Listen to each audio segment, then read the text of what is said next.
Mayong buntag mga kabisdak.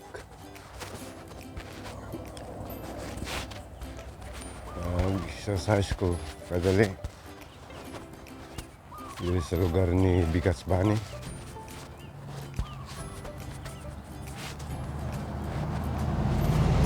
Nag-walking ko kaya bato ko sa store palit og kape.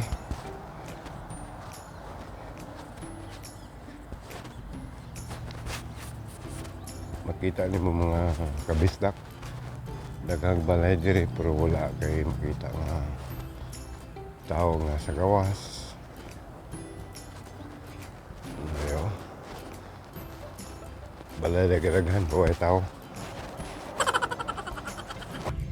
Wate mi karon ni Bigas Bani, palit mi yung pandesal pinakaduol nga palitan niya, pinakalami po sila mahimo pandesal. Ginadugok kini siya mga tao diri bisig dili Pilipino. Kung meron rin mamalit Pilipino gyud kay mo gina atong sagaran paliton sa mga Pilipinas, Pilipino pandesal niya. Atong hugasan og kape. Di plato kape hugasan nato kung hugas kaon ta kape. Sausaw ba? Sausaw. Mambo na akong style sausaw. Sausaw. Bigas Bani dili sausaw siya. Tunlon ritso. Okay. Atong i-plus niya ang kanang isang pangalan ng bikirihan na? Golden Queen Bakery and Restaurant. Yeah. Nandito na ako sa loob na.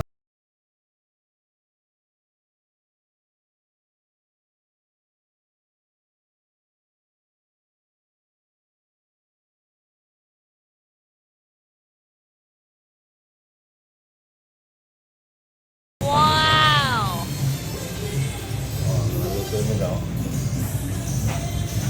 Broccoli, pancit, fried rice, barbecue, Sarap. cheese. Yan ang masasarap Pilipino.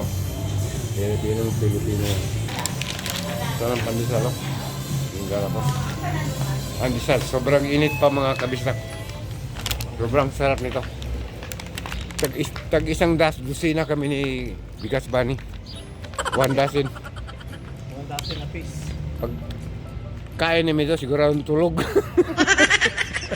Maubos itong isang dosina, tulog na tulog kami. Walang magawa ngayon. Oh. Yeah, original. Okay. Oh! Magandang umaga mga bisdak. Mga Bago si Shaq. Kaibigan ko ito almost 15 years bago ko nakita ngayon. Ngayon, bili na sa akin. Ito ang power niya. Pampalakas. Pampalakas. Pampalakas ng contender. Okay, salamat. Okay. Thank you. Okay. Kung mga alaga mga bisdak, ipakaon. Bibigyan sa inahan. Oh. Kaon sila, walang naman inahan eh. Ang ginapakaon kini cat food. Wow! Yung kamot mo mga stupido eh.